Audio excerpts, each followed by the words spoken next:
जरा सोचिए, आप किसी भीड़ में खड़े हैं। अचानक कोई आपको पीछे से धक्का देता है। आप पलटकर गुस्से में चिल्लाते हैं या फिर चुपचाप आगे बढ़ जाते हैं। लेकिन असली सवाल यह है, यह फैसला आपने लिया या आपके दिमाग ने पहले से तय कर लिया था? क्या हमारा व्यवहार हमारे कंट्रोल में है या ये हमारे हार्मोन्स, हमारे जीन्स और बचपन के अनुभवों की कहानी है? रॉबर्ट सैपोल्स्की की जबरदस्त किताब बिहेव कहती है, हमारा आज का बर्ताव सिर्फ उस पल का नहीं होता, ये हमारी पिछली 5 सेकंड की बॉडी केमिस्ट्री, पिछले 5 साल की परवरिश और लाखों साल पुरानी इंसानी विकास यात्रा का नतीजा होता है। लेकिन खुशखबरी यह है, हम अपने व्यवहार को समझकर उसे बदल भी सकते हैं। इस वीडियो में हम बिहेव की गहराई को आसान और दिलचस्प कहानियों के जरिए समझेंगे। दिमाग की नसों से लेकर समाज के सिस्टम तक, एक ऐसा सफर जो आपको खुद से मिलाएगा। तो अंत तक जरूर देखिए, क्योंकि यह सिर्फ एक साइंटिफिक किताब नहीं, आपके अंदर छिपे जवाबों का आईना है। Chapter 1, seconds to minutes before, what happens right before we act. आप किसी पर चिल्लाते हैं, किसी पर प्यार लुटाते हैं या किसी की मदद करने दौड़ते हैं। यह सब एक पल में होता है, लेकिन उस एक पल से कुछ सेकंड पहले आपके दिमाग में क्या तूफान चल रहा होता है, क्या आपने कभी सोचा है?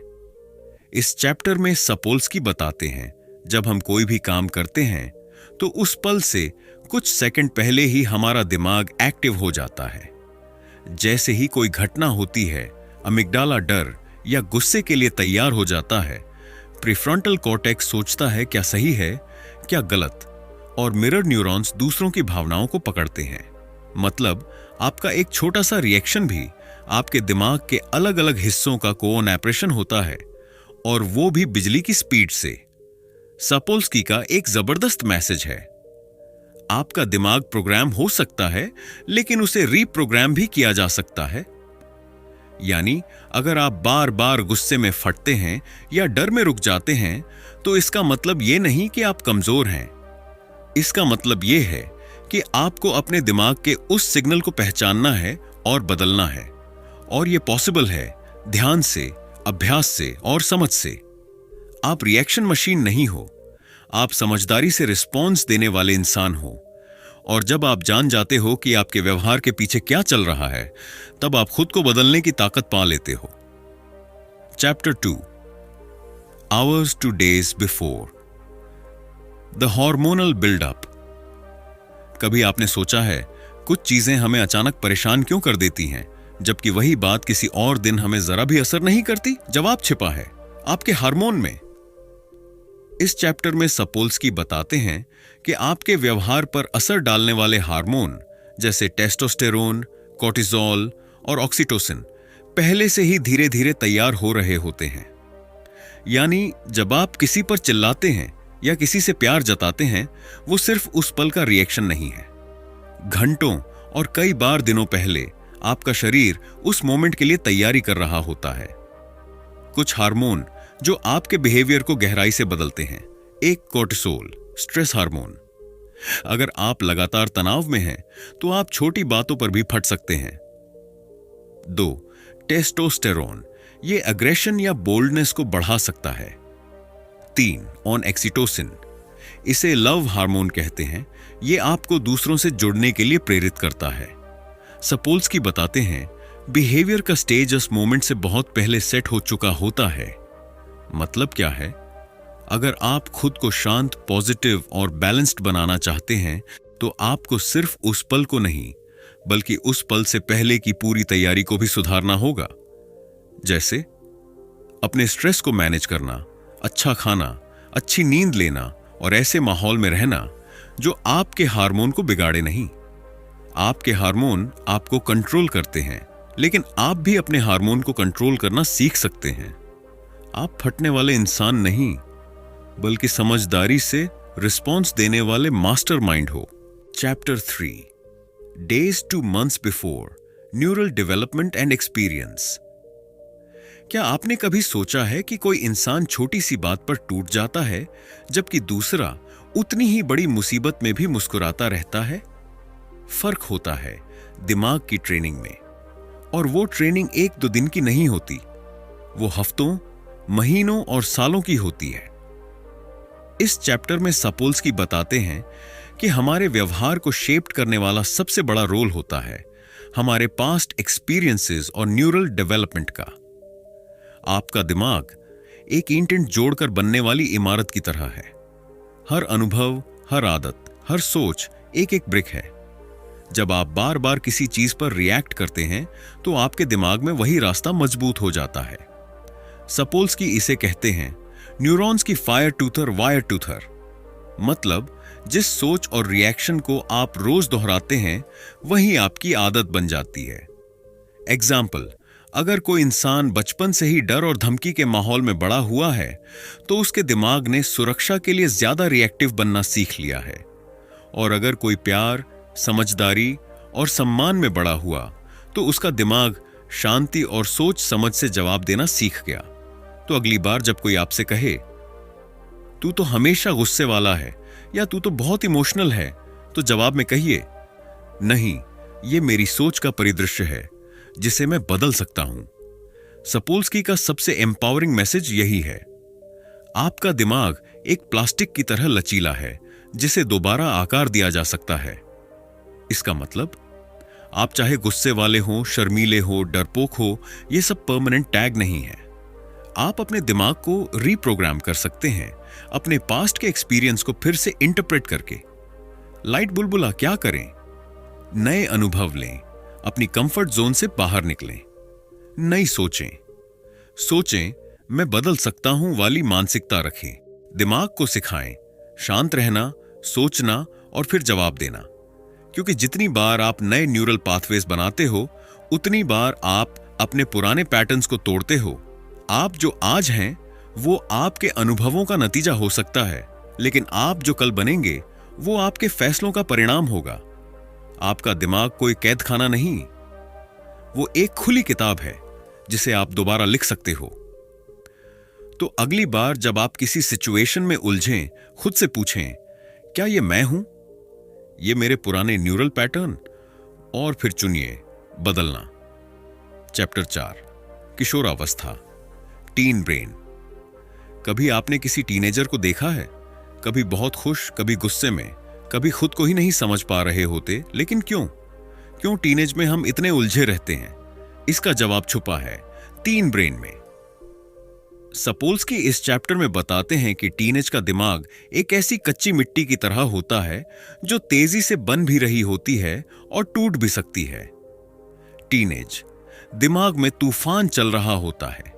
इस उम्र में दिमाग का सबसे महत्वपूर्ण हिस्सा प्रीफ्रंटल कॉर्टेक्स अभी पूरी तरह से विकसित नहीं हुआ होता।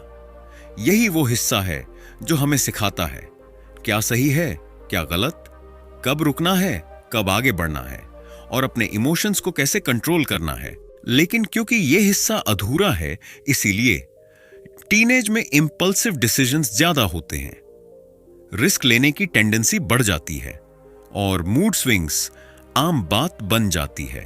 सपोल्स्की इसे कहते हैं the adolescent brain is a car with a fully working accelerator but with brake still under construction. मतलब स्पीड तो है पर ब्रेक लगाना अभी सीखा नहीं है। क्यों टीनेज में होता है इतना ड्रामा? हार्मोनल एक्सप्लोजन, टेस्टोस्टेरोन्स और एस्ट्रोजन्स की बाढ़ आ जाती है जिससे बॉडी और इमोशंस दोनों बदलने लगते हैं। आइडेंटिटी क्राइसिस, मैं कौन हूं का सवाल हर समय दिमाग में घूमता है। पीयर प्रेशर, दूसरों जैसा बनने की होड़ लग जाती है।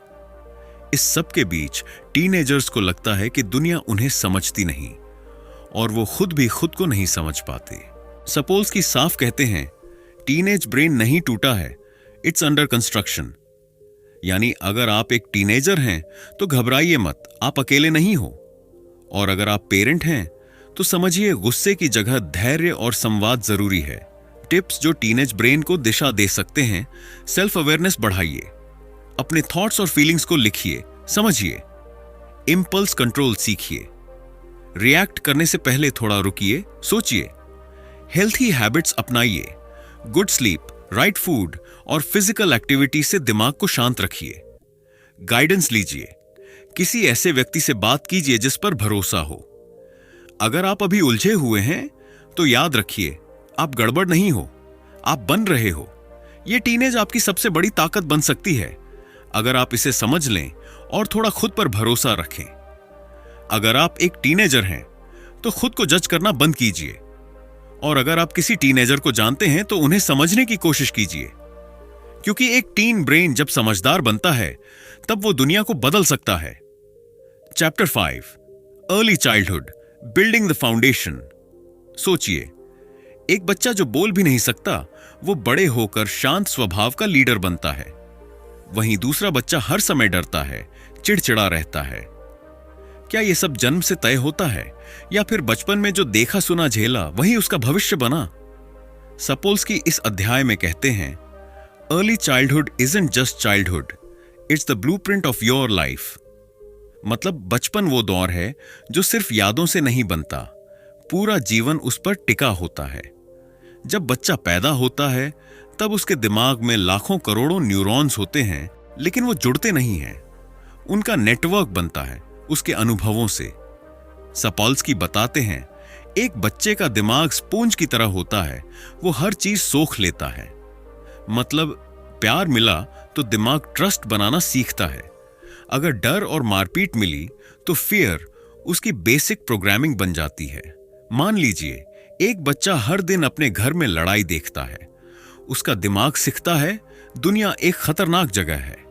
बड़ा होकर वही बच्चा डिफेंसिव, गुस्सैल या अकेला रहना पसंद करने वाला बन सकता है।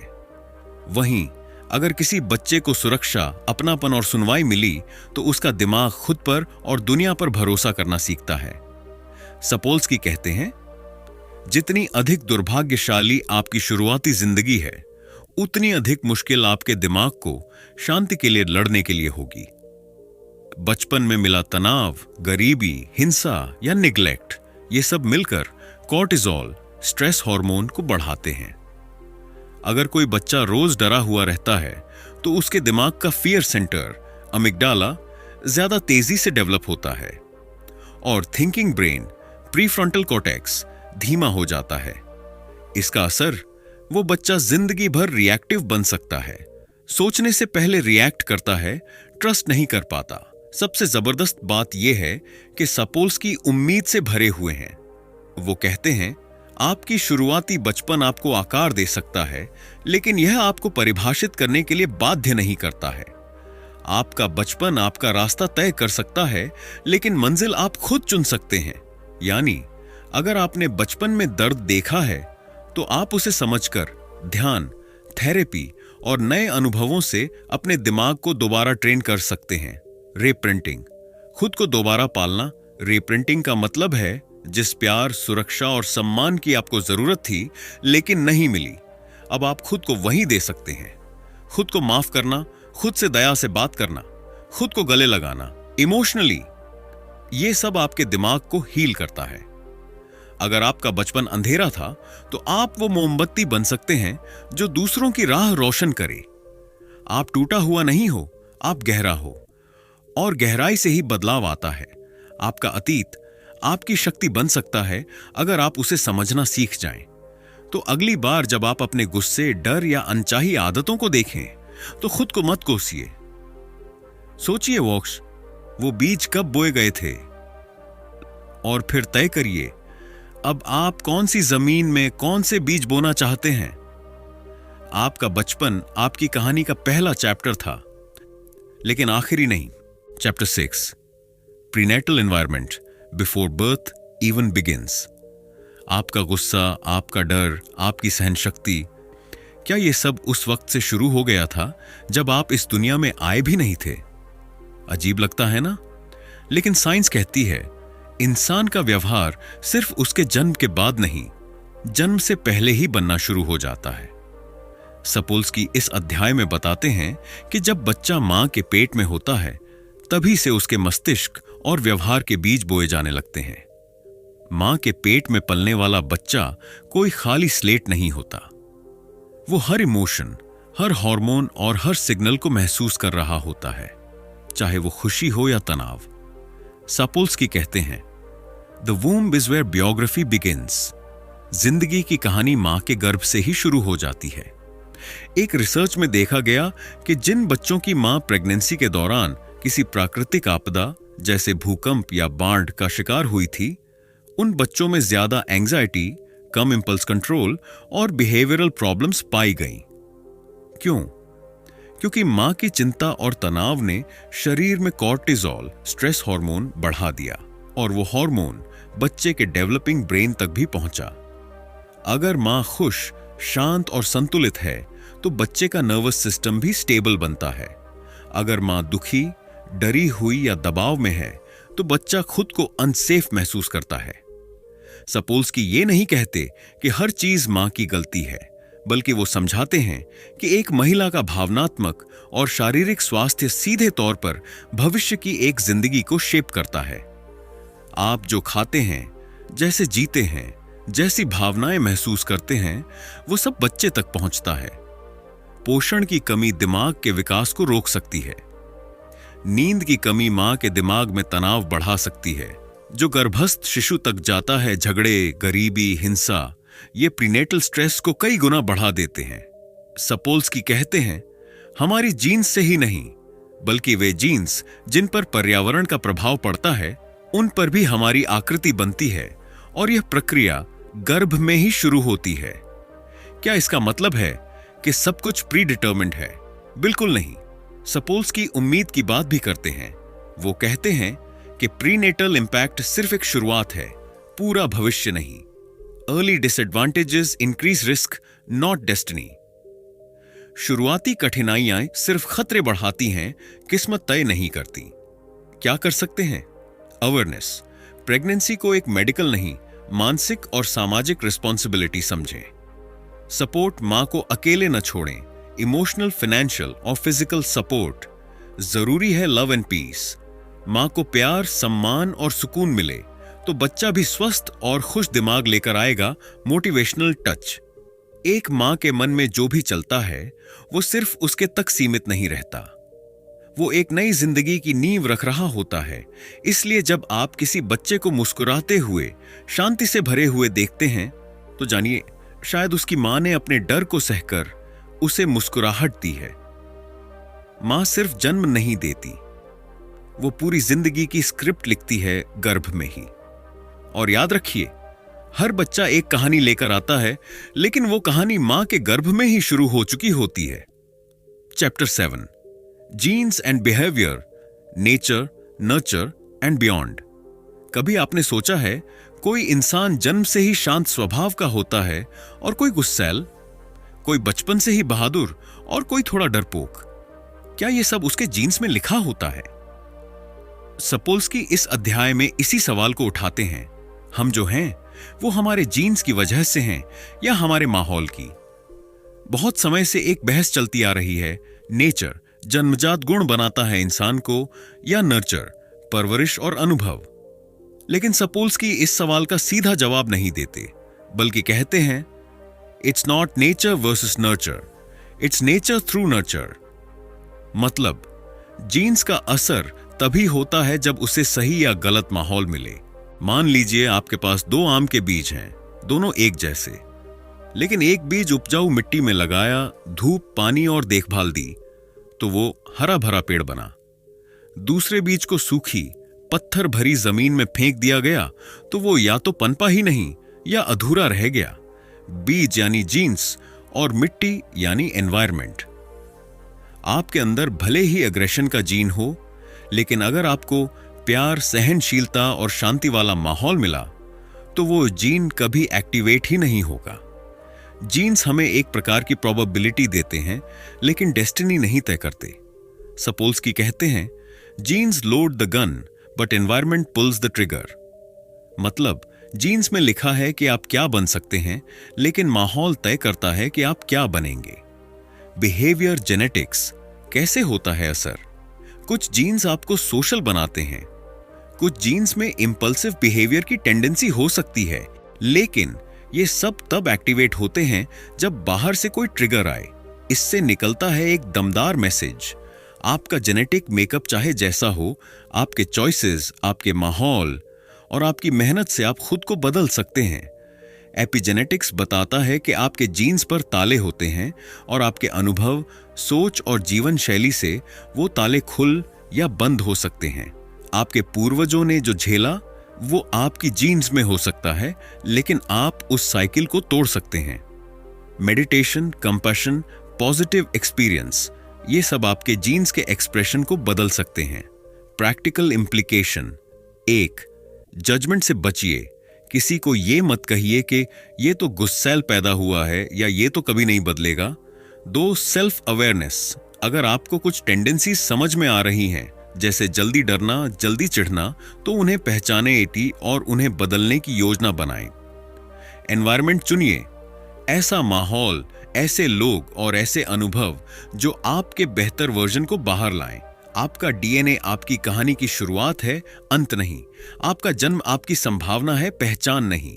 आप वो नहीं जो आपके जीन्स में लिखा है, आप वो हो जो आप हर दिन चुनते हो। तो अगली बार जब कोई आपको कहे तू तो ऐसा ही है, तो मुस्कुराकर कहिए, शायद था, लेकिन अब मैं जानता हूं मैं कौन बन सकता हूं। क्योंकि जीन्स सिर्फ बीज देते हैं, विकास तो आप खुद करते हैं। Chapter 8, evolution. Why did we evolve to behave this way? सोचिए, अगर कोई शेर अचानक आपके सामने आ जाए तो आपका शरीर बिना पूछे भागने लगेगा, लेकिन कोई आपको घूर के देखे तो आप अंदर ही अंदर गुस्से में जलने लगते हैं। क्यों? हमारे व्यवहार में यह फर्क क्यों है? जवाब है एवोल्यूशन। इस अध्याय में सपोल्स्की बताते हैं कि इंसानों के बिहेवियर का हर एक पहलू लाखों साल की एवोल्यूशनरी कहानी से निकला है। एवोल्यूशन का असली मतलब क्या है? एवोल्यूशन सिर्फ जानवरों की शारीरिक बनावट में बदलाव नहीं लाता, बल्कि दिमाग और व्यवहार में भी गहरा असर डालता है। हम वो करते हैं जो हमारे पूर्वजों को जिंदा रखने में मदद करता था। तो फिर क्यों हमें सोशल एक्सेप्टेंस चाहिए? क्यों हम झूठ बोलते हैं? क्यों हम डरते हैं? और क्यों हम प्यार करते हैं? क्योंकि इन सब ने हमारे पूर्वजों को जिंदा रहने और अगली पीढ़ी पैदा करने में मदद की थी। डार्विन ने कहा था, सर्वाइवल ऑफ द फिटेस्ट। लेकिन यहां फिटेस्ट का मतलब सिर्फ ताकतवर नहीं, बल्कि वो है जो अपने वातावरण के अनुसार खुद को सबसे बेहतर ढाल ले, दूसरों से सहयोग कर ले, छोटे छोटे इशारे समझ ले, वो जिंदा रहेगा। इसलिए इंसानों में एम्पैथी, गिल्ट, कोऑपरेशन और यहां तक कि शेम जैसे भाव विकसित हुए। एग्जाम्पल, झूठ बोलना क्यों सीखा? आप सोचेंगे कि झूठ बोलना बुरा है, और है भी। लेकिन सपोल्स्की बताते हैं कि कभी कभी झूठ बोलना सर्वाइवल स्ट्रैटेजी था। इमेजिन कीजिए, एक आदिवासी कबीले में एक शख्स ने खाना छिपा लिया। अगर वो झूठ बोलकर बच गया तो उसने अगली बार के लिए फूड सिक्योर किया। इसका मतलब ये नहीं कि हमें झूठ बोलना चाहिए, लेकिन यह समझना जरूरी है कि कुछ गलत आदतें भी एवोल्यूशनरी टूल्स रही हैं। अब हमारा काम है उन्हें समझकर सही दिशा देना। क्यों हम ट्राइब ओरिएंटेड हैं? हम इंसान लाखों साल छोटे छोटे गुटों, ट्राइब्स में रहते आए हैं। इसलिए आज भी हम अपनों के साथ जुड़ाव महसूस करते हैं, अजनबियों से दूरी रखते हैं और ग्रुप आइडेंटिटी के लिए कुछ भी कर गुजरते हैं।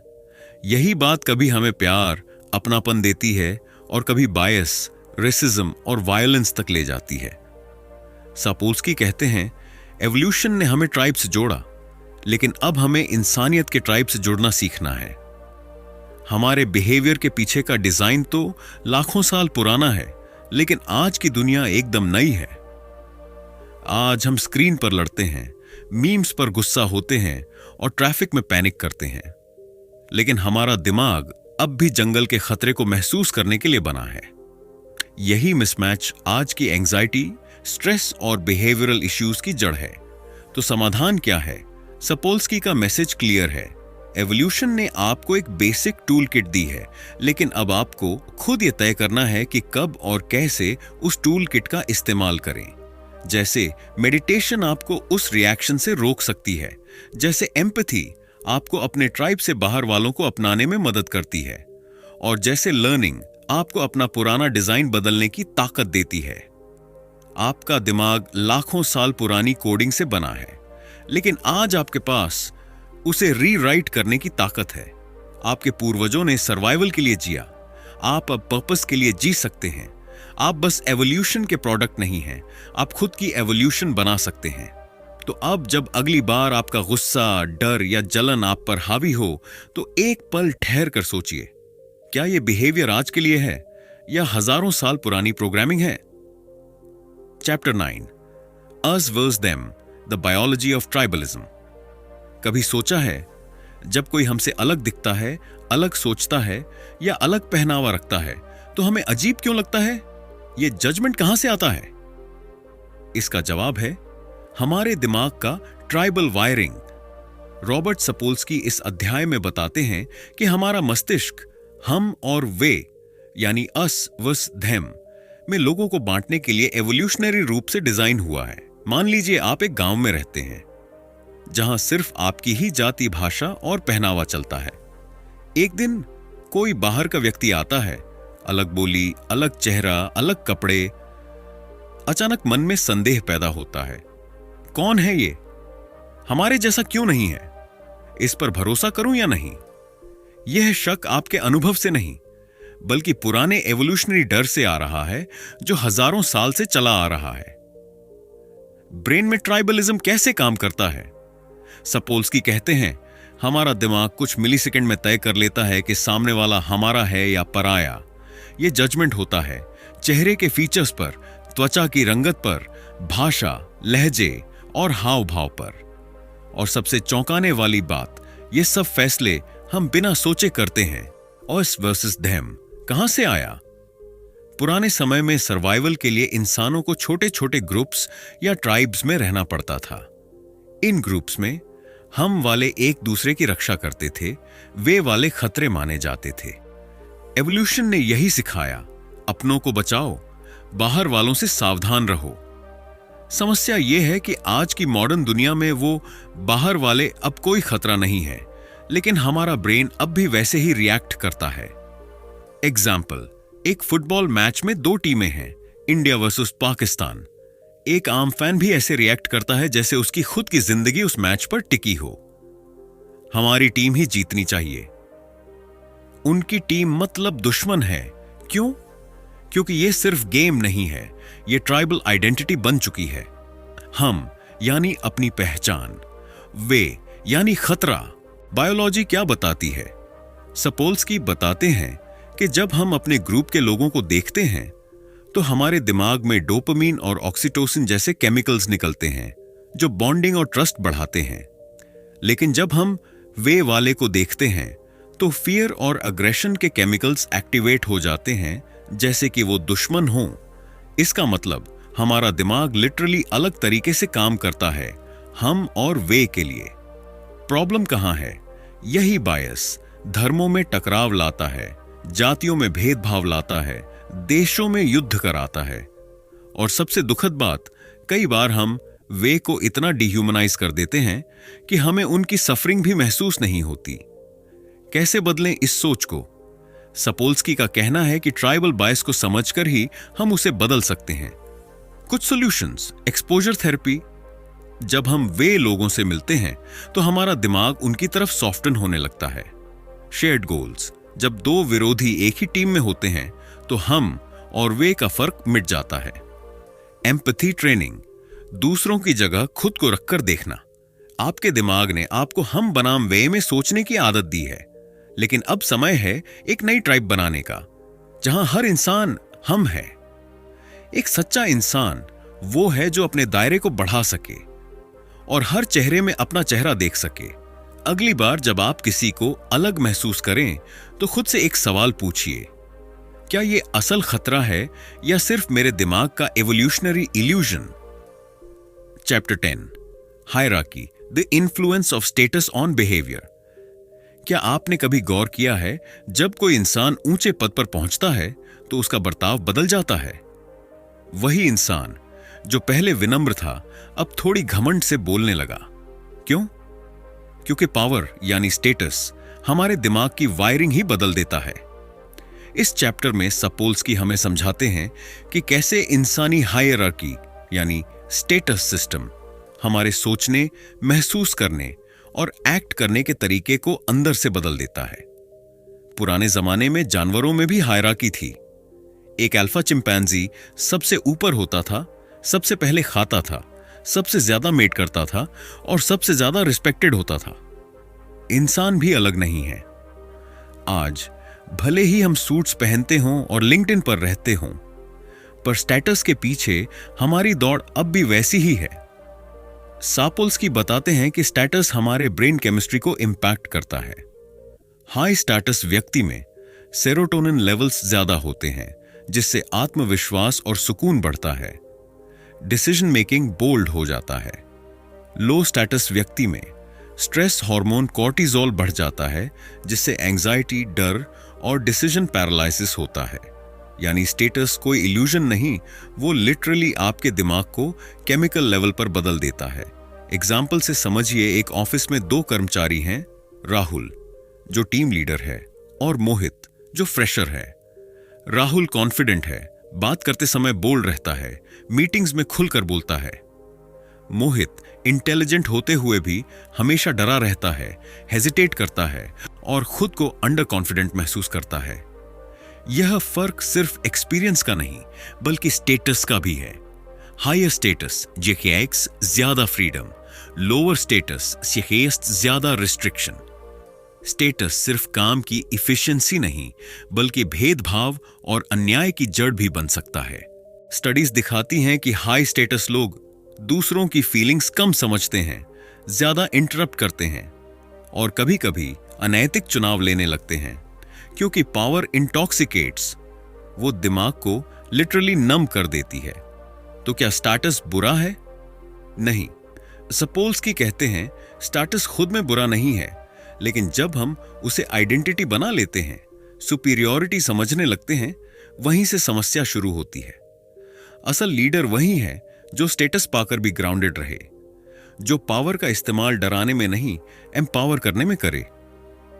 स्टेटस बदलता कैसे है? इस दुनिया में कोई स्टेटस परमानेंट नहीं होता। एक समय था जब नोकिया नंबर 1 था, आज उसका नाम लेने वाले भी कम हैं। एक दौर था जब अब्दुल कलाम जी पेपर बेचते थे, बाद में देश के राष्ट्रपति बने। यानी आपकी करंट पोजीशन ही आपकी परमानेंट आइडेंटिटी नहीं है। अगर आप आज लो स्टेटस में हैं, घबराइए मत। आपका दिमाग अब तक दबा हुआ है, लेकिन आपको खुद को साबित करने का मौका मिल सकता है। स्टेटस तो बदलता है, लेकिन इंसान वही रहना चाहिए जो हर स्थिति में इंसानियत से भरा हो। और अगर आप हाई स्टेटस में हैं, तो विनम्र बनिए, आपका असली कैरेक्टर वहीं दिखेगा। एक्शन स्टेप: अगली बार जब आप किसी लोअर स्टेटस वाले से मिलें, उसे जस्ट पोजीशन से मत आंकिए, उसमें वो पोटेंशियल देखिए जो अभी छुपा हुआ है। और अगर आप खुद को नीचे महसूस कर रहे हैं, तो याद रखिए, स्टेटस एक जर्नी है, आपका ठहराव नहीं। Chapter 11, morality and doing the right thing. मान लीजिए आप सड़क पर जा रहे हैं और एक बूढ़ी औरत गिर जाती है। आपके पास 2 रास्ते हैं, उसे उठाएं और मदद करें, या जल्दी से निकल जाएं क्योंकि आपको देर हो रही है। पर सवाल यह है, आप कौन सा रास्ता चुनेंगे और क्यों? मोरालिटी यानी नैतिकता हमें यह सिखाती है कि कब, क्या और क्यों करना सही है। रॉबर्ट सपोल्स्की इस चैप्टर में बताते हैं कि मॉरल डिसीजंस हमारे अंदर पैदा कैसे होते हैं। क्या यह सीखा गया है या हमारे डीएनए में लिखा है? हमारा मोरल ब्रेन कैसे काम करता है? सपोल्स्की के अनुसार जब हम किसी मॉरल सिचुएशन में होते हैं, तो हमारा दिमाग लाइटनिंग स्पीड से कुछ की एरियाज एक्टिवेट करता है। अमिगडाला जो इमोशनल रिस्पॉन्स देता है, जैसे दुख या गुस्सा। प्रीफ्रंटल कॉर्टेक्स जो सोच समझकर फैसला करता है। इंसुला जो गिल्ट और शेम की भावनाएं लाता है। यानी मोरालिटी सिर्फ दिमागी कैलकुलेशन नहीं, एक गहरा इमोशनल प्रोसेस है। मोरालिटी जन्म से या समाज से? यह बड़ा सवाल है। क्या नैतिकता हम में पैदा होते ही होती है या हमें सिखाई जाती है? जवाब है दोनों। सपोल्स्की कहते हैं कि इंसान बायोलॉजिकली मॉरल होने के लिए तैयार होता है। 6 महीने के बच्चे भी अनफेयर बिहेवियर देखकर रिएक्ट करते हैं, लेकिन वैल्यूज और नियम हमें समाज से मिलते हैं, धर्म, संस्कृति, माता पिता और स्कूल से। मान लीजिए एक बच्चा दुकान से चॉकलेट चुरा लेता है, क्या वो गलत है? अगर आप इंडिया में हैं, आप कहेंगे गलत किया। लेकिन अगर वो बच्चा अकाल से जूझ रहे किसी देश में है जहां खाना नहीं है, तब मॉरल जजमेंट कॉन्टेक्स्ट पर डिपेंड करता है। हालात बदलते हैं तो हमारा सही गलत का पैमाना भी बदलता है। सपोल्स की एक डीप कॉन्फ्लिक्ट की बात करते हैं, जस्टिस, न्याय वर्सेस कंपैशन, दया। क्या चोर को सजा मिलनी चाहिए? हाँ, लेकिन अगर वो चोरी इसीलिए कर रहा था क्योंकि उसके बच्चे भूखे हैं, तब रियल मोरालिटी तब आती है जब हम सिर्फ रूल बेस्ड जस्टिस से ऊपर उठकर इंसान की परिस्थिति को समझने की कोशिश करते हैं। एक शॉकिंग फैक्ट, हम अक्सर मॉरल नहीं होते बल्कि ग्रुप बायस के हिसाब से सोचते हैं। हमारे धर्म का है, माफ कर दो, वो आउटसाइडर है, सजा दो। यही बायस हमें हिंसा तक पहुंचाता है। सपोल्स्की कहते हैं कि मॉरल रीजनिंग को अस वर्सेस देम की साइकोलॉजी करप्ट कर देती है। सही करना हमेशा आसान नहीं होता, लेकिन यही हमारे इंसान होने की सबसे बड़ी पहचान है। कभी कभी सही रास्ता अकेला होता है, कठिन होता है, लोग मजाक उड़ाते हैं, लेकिन वही रास्ता आपको स्ट्रांग बनाता है। मोरालिटी का मतलब है जब कोई देख नहीं रहा हो तब भी सही काम करना। दूसरे विश्व युद्ध में जर्मनी की एक महिला ने खतरे में डालकर भी 100 से ज्यादा यहूदी बच्चों को छिपाकर बचाया। उसके पास कोई हथियार नहीं था, कोई पावर नहीं था, सिर्फ एक चीज थी, मनोबल और नैतिकता। वो जानती थी कि अगर पकड़ी गई तो मारी जाएगी, फिर भी उसने सही किया। यही होती है असली नैतिकता, फायदे बिना स्वार्थ के, सिर्फ इंसानियत के लिए। चैप्टर 12, किसी और की दर्द की अनुभूति, एम्पैथी की विज्ञान। सोचिए, एक बच्चा सड़क पर गिरता है, आपके पास दौड़ता है, घुटने छिले हुए हैं, आंखों में आंसू। आपके अंदर कुछ चुभता है, कुछ टूटता है। आपको उसका दर्द महसूस होता है जैसे चोट उसे नहीं, आपको लगी हो। लेकिन सवाल यह है, ऐसा क्यों होता है? क्या यह हमारी इंसानियत है या कुछ ऐसा जो हमारे दिमाग में वायर किया गया है? सापोल्स्की बताते हैं कि एम्पैथी सिर्फ एक मॉरल क्वालिटी नहीं, बल्कि एक न्यूरो साइंस रियलिटी है। हमारे दिमाग में मिरर न्यूरॉन्स होते हैं। जब हम किसी और को दर्द में देखते हैं, हमारे दिमाग के वही हिस्से एक्टिवेट होते हैं जैसे दर्द हमें खुद हुआ हो। यानी हम लिटरली किसी और का दर्द महसूस करते हैं।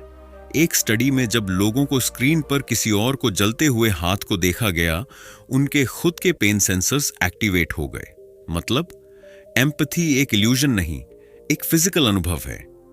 लेकिन अब सवाल उठता है, अगर एम्पैथी हमारे अंदर इनबिल्ट है तो हर कोई क्यों एम्पैथिक नहीं होता? सपोल्स्की कहते हैं, एम्पैथी सिलेक्टिव होती है। हम ज्यादातर उन्हीं लोगों के लिए एम्पैथी महसूस करते हैं जो हमारे जैसे दिखते हैं, सोचते हैं या जिनसे हमारा भावनात्मक जुड़ाव होता है, यानी हमारी सहानुभूति की सीमा होती है। सपोल्स्की ने कई एक्सपेरिमेंट्स के जरिए दिखाया कि हम अक्सर इन ग्रुप यानी अपने जैसे लोगों के लिए ज्यादा एम्पैथी दिखाते हैं और आउट ग्रुप के लिए कम। एग्जाम्पल, अगर एक बच्चा जो आपके समुदाय, धर्म या देश से है गिरता है तो आप दौड़कर मदद करते हैं। लेकिन अगर वही बच्चा किसी और ग्रुप से हो तो सबकॉन्शियसली हम उतनी जल्दी रिएक्ट नहीं करते। यही बायस दुनिया में भेदभाव, युद्ध और नफरत को जन्म देता है। लेकिन यही तो हमारी असली ताकत भी हो सकती है। सपोल्स्की कहते हैं, एम्पैथी एक मसल की तरह है, जितना इस्तेमाल करेंगे उतनी मजबूत होगी। हम दूसरों का दर्द तभी महसूस कर पाएंगे जब हम कॉन्शियसली उस दर्द को देखने का साहस करेंगे। विक्टर फ्रैंकल, जो ऑश्विट्ज कंसंट्रेशन कैंप में थे, उनके सामने रोज सैकड़ों लोग मरते थे, लेकिन वो बताते हैं कि एक छोटे से टुकड़े रोटी को किसी और के साथ बांटने की भावना ही उनका इंसान होने का प्रमाण थी। वो कहते हैं, गहराई में दुख की सहानुभूति प्रतिरोध है। एम्पैथी कैसे बढ़ाएं? 1. कहानी सुनिए। जब आप किसी की कहानी सुनते हैं, एम्पैथी नेचुरली आती है। 2. फर्क नहीं, समानता देखिए, रेस, रिलीजन, स्टेटस से ऊपर उठिए। 3. माइंडफुल पॉजेज लीजिए, किसी के दर्द पर तुरंत राय न दें, पहले महसूस करें। एम्पैथी कोई सॉफ्ट स्किल नहीं, ये सर्वाइवल की स्किल है। जो समाज एम्पैथी नहीं सीखता, वो हिंसा, अलगाव और नफरत की ओर बढ़ता है। तो दोस्तों, अब जब हमने बिहेव किताब के जरिए इंसानी व्यवहार की गहराइयों को समझ लिया है, फ्रॉम हार्मोन से लेकर चाइल्डहुड, न्यूरॉन से लेकर सोसाइटी तक। तो असली सवाल है, अब हम इससे क्या सीखें? सापोल्स्की यही कहते हैं कि हमारा व्यवहार एक बड़ी बायोलॉजिकल ऑर्केस्ट्रा है, लेकिन सबसे इंस्पायरिंग बात यह है कि आपका मस्तिष्क बदला जा सकता है, आपका व्यवहार बदला जा सकता है, और सबसे जरूरी, आप अपनी कहानी बदल सकते हैं। हम अक्सर सोचते हैं कि गुस्सा, डर, लालच या हिंसा ये हमारी नेचर है और हम इसे बदल नहीं सकते।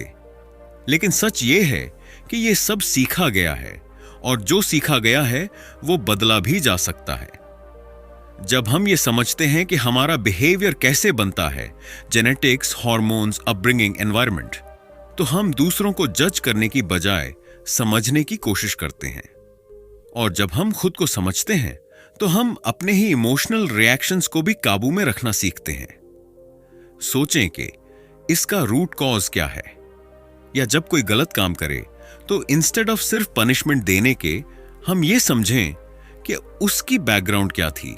सपोल्स्की की किताब हमें सिर्फ नॉलेज नहीं देती, बल्कि एक नई सोच देती है, एक इंसानियत से भरी सोच, एक ऐसी सोच जहां कंपैशन हो, क्यूरियोसिटी हो और चेंज पॉसिबल हो। तो इस किताब का असली संदेश क्या